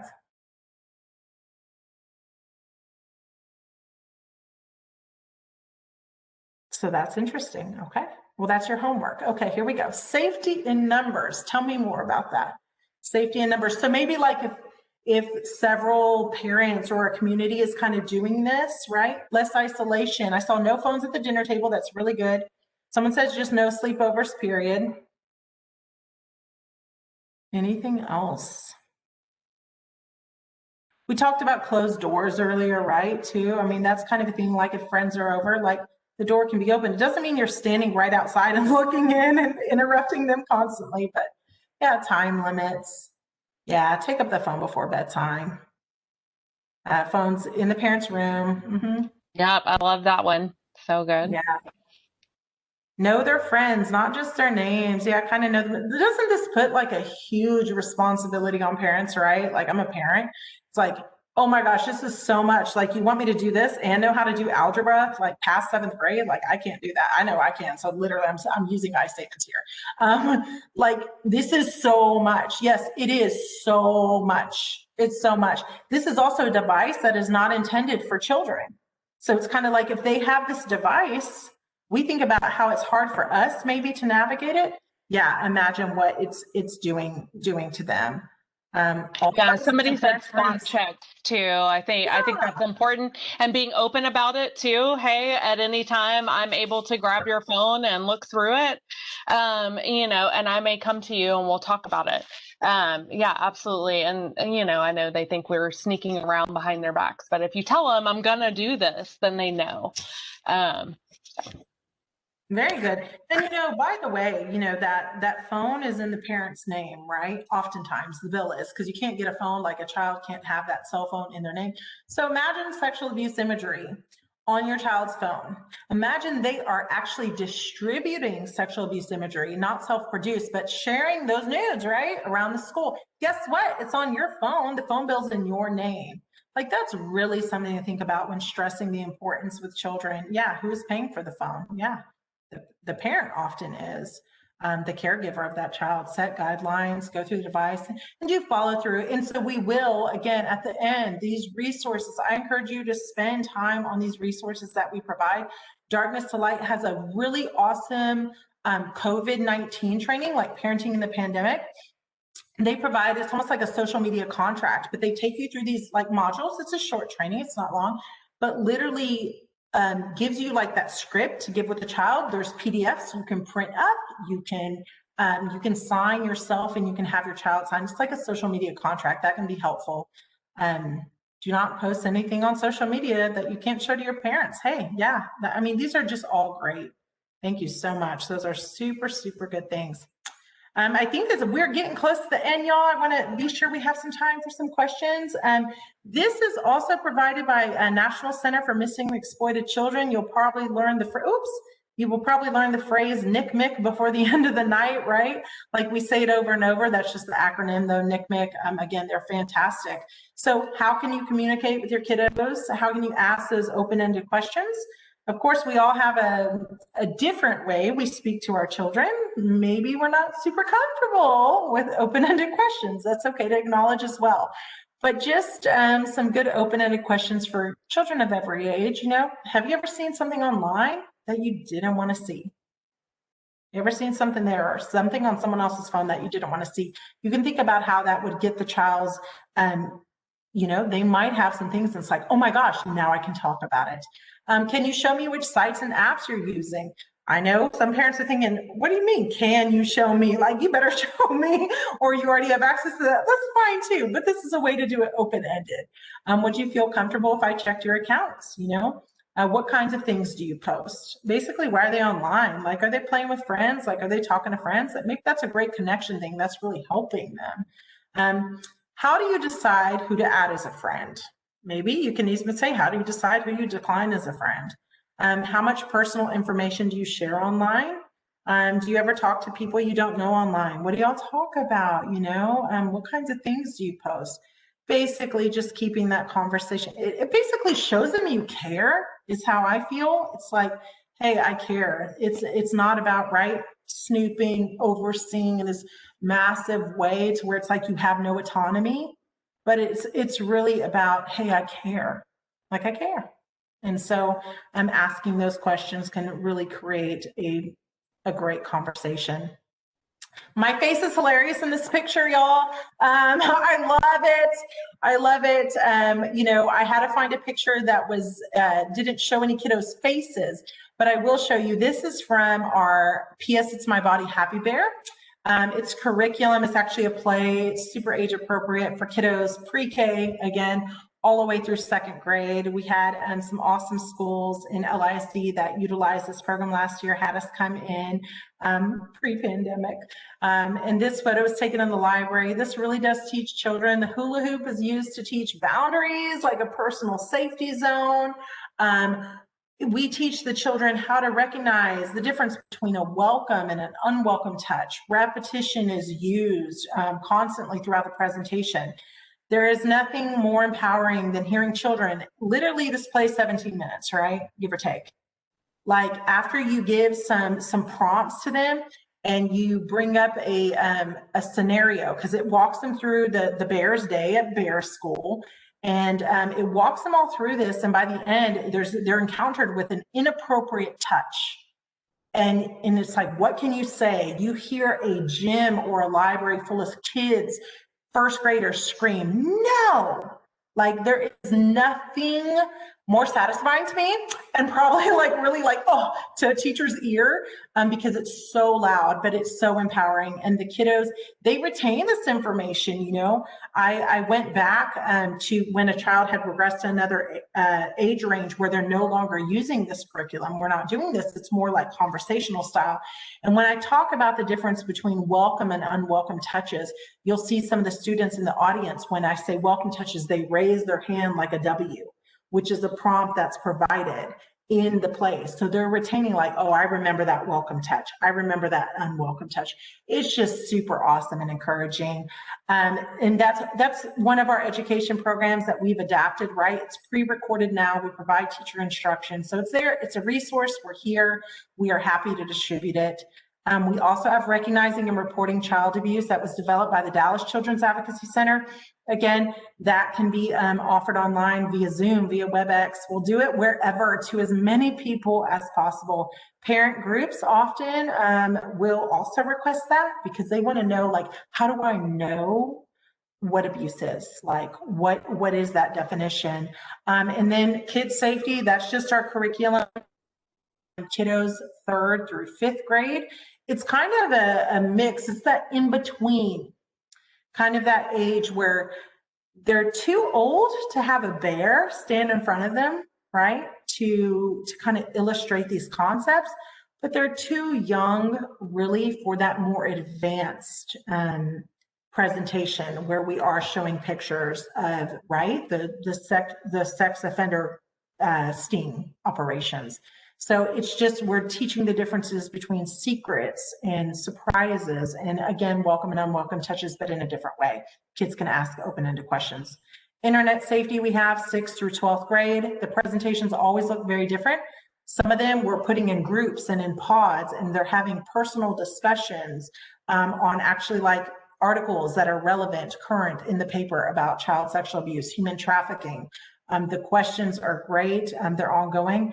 Hillary is going to talk on the next one, which is her expertise, a fantastic resource for y'all to keep in mind.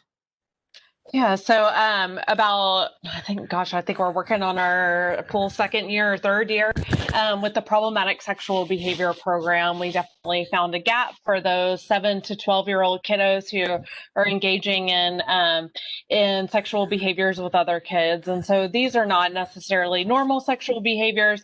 It's they're behaviors that are frequent, intrusive, that are not above and beyond kind of normal developmental curiosity and things like that, and that very often do harm to other kids involved. And so this program, because kids 10 and up could be charged, but that doesn't happen very often. And so then there were no resources for these kids in Denton County. So we went and got training. This is from Oklahoma University. And it's been a phenomenal program just to see kiddos who, we have sexual behavior rules. So it's not okay to touch other people's private parts. It's not okay to show other people your private parts. And we talk about in person or online, and give them this list of rules that they memorize. Their caregivers are involved as well. And really gives them a good, kids get rules. And so it's been really, really impactful. They learn self-control skills, and sexual education is a part of that. And then empathy is something else that we teach. Also, making and maintaining friendships. Some of these kiddos really struggle socially, and so that's been super helpful. And this program is great. So it is there if you encounter a kiddo who, and we're talking about online stuff, so is watching pornography or looking up sites and things like that, and a parent comes to you or you find out about it, that is a great resource to refer. And I know that I've gotten at least one or two, out from LISD, and so we really appreciate that. But that is a resource. I know that these are really difficult kind of situations to encounter, and that the kid, while they are accountable and it's super important to intervene in this behavior, they are kids and they need to understand these rules around body parts. And so that's what this program does. So again, y'all, prevention is protection. Again and again, y'all being here, this is really protecting kiddos. These are resources. I think I'm leaving only about 8 minutes for questions, but we're going to get as many as we can. These are resources at your fingertips. There's many more than this, of course. These are just some of our favorites. We're not affiliated with any of these. We don't get anything for endorsing them. We're not doing that, but these are just fantastic. These are personal resources they are fantastic to use. Again, we mentioned many of them. So please spend some time, go to them. We also have a podcast on here that Little Elm ISD they did last year, and it's where we're talking again about our prevention programs and what we've seen from the high schoolers, the middle schoolers across the county, and really all of 2019. So please take a look at all of those. This is our contact information. Please spam our emails, right? I really do mean that. Please contact us if you have education requests. I know I've provided some of the descriptions of the education that is offered. Everything is free. Please reach out. If you have any questions that we don't have time to end up getting to tonight, please reach out personally to either one of us. Hillary, you will want to reach out to for any information on the problematic sexual behavior, but you can reach out to both of us on any other thing there. So thank you all so much. I'm going to stop sharing the PowerPoint and we can get to some questions. So thank you all so much for being here. I just want to pop in real quick. Oh, sorry, Hillary. Sorry. I'm just going to pop in real quick. I'm sorry, go ahead. That's okay. For the people who are asking for the presentation, we will be emailing you a copy at the probably tomorrow is when we will email that out to you guys. So right now, if you have any questions, I'm going to turn it back. And I can't see the whole chat from before, y'all. So if you have a question that you would like to put in your chat, or if you just want to unmute yourself, if you're comfortable with that, let's go. Let's talk about it. We have 6 minutes left. I don't want to gyp any one of you. So let's talk. Thank you all so much. Thank you. I never know how I feel if I don't have a question. Okay, I heard someone. Okay, I didn't hear it mentioned, but I heard they use kids and drug trafficking to entice, other kids. Is that true?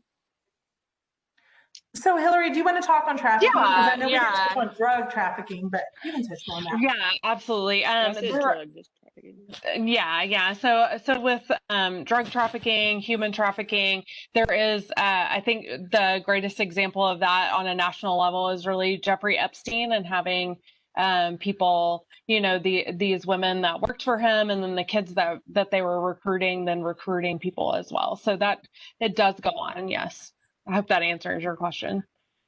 On the drug side of things too, that can be definitely a part of online grooming that then goes into trafficking for sure. So providing drugs or alcohol, basically breaking those social rules for a child, providing access to that, providing them with phones, anything that can kind of be that higher value thing, but certainly drugs can be a part of that when we're looking at child sex trafficking for sure. Good question.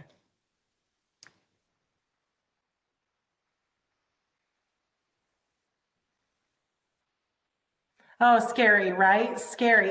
Yeah, I mean, let's acknowledge that, right? Like when I do these presentations face to face, I said, let's all take a deep breath. And we literally like, it's okay. I know it's like right before bedtime and it has not been the easiest year, but it is scary. I don't think there's anything I can say that really like kind of takes that away. It's scary. Like, let's acknowledge it. Let's talk about it. Thank y'all for being here. So I had a question. Yes. Like when they have the education in the class, when you talked about scenarios, like I know they do some scenarios, but I think they could do a lot more. Like you were talking before about what, not only what would you do, like when you were talking about the pictures, especially with, middle school young girls and young boys, they want to trust their friends with all their might, and I think there's so much that they need to learn. Yeah, I'll echo that. There is so much that they need to learn.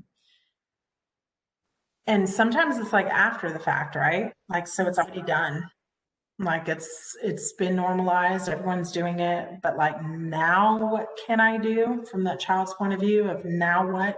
And so that's really like when we're going into a classroom, right? And you might have only 40 minutes with these students once a year. Like that's kind of what's built in. And so you're like, what pieces of information do we share that we think would be the most beneficial for them to take away with them? So I really like to zone in on the no-go tell. Like I start with that, I end with that. I give them statistics like you're not alone, basically, and that has been really helpful to students where they're like, I've had students come up before afterwards, and you can tell that they've had some therapy because they actually have the language for it, and they say I'm a survivor, and that's very encouraging too. And they say thank you. They've asked for an inappropriate a inappropriate touch, like, can I hug you? I just want to say thank you so much, because if I would have had this when I was little, like maybe this wouldn't have happened. I would have so thank you for telling all my friends, which is a really interesting thing to be confronted with that at the end of a presentation. So 40 minutes once a year, that would be like us like receiving something like for 30 minutes or it's about what message sticks. So really it's about being creative when you're talking to your own kiddos, being empowering, and just always let them know you're that safe person and show them. Don't just tell them, show them. Thank you for that. And I'd like to jump in on that one. I think it's where we partner together. So LISD does do a digital citizenship curriculum with all the kids. So they're getting the message there. They're getting the message if you guys come to their classroom. They're getting the message through our social emotional curriculum. So I think all those layers in combination with each other of families and us pouring into the kids, somewhere that micro learning is going to stick. Somewhere that micro learning is going to stick. And with that said, I hate to say this, y'all, but it is 7:59. So Lynn Charles has put in the chat a couple of times the NTD link for credit. You have to be logged into your LISD Google staff account in order to access that form. So please make sure you're doing that. And then I'm going to add an additional layer. We're going to cross-reference the computer attendance that comes from this WebEx with the NTDs. So if for some reason you can't get into the chat, just know that I'll be cross-referencing and adding credit that way as well. Last thing, no, you cannot directly refer a child to the center. I saw that. I just want to say that. No, you cannot. There has to be like that active investigation that's ongoing. So good question. Yeah. I will say with the problematic sexual behavior, you can call me and we can have a discussion superficially without giving information about what the situation is, and then we can figure out reportability and all of that too. But yeah, that's the only situation really that you would be able to do that. Somebody asked about volunteer opportunities. Yes. CACBC.org. Yes. Holiday drives are going on. Yes. Thank y'all so much. Thank you so much, y'all. Thank you. Thank you, guys. Bye. Everybody take care. Thank you. Thank you. Thanks, Thank you, Caroline. guys. Thanks, Rhonda. I appreciate y'all. Thanks.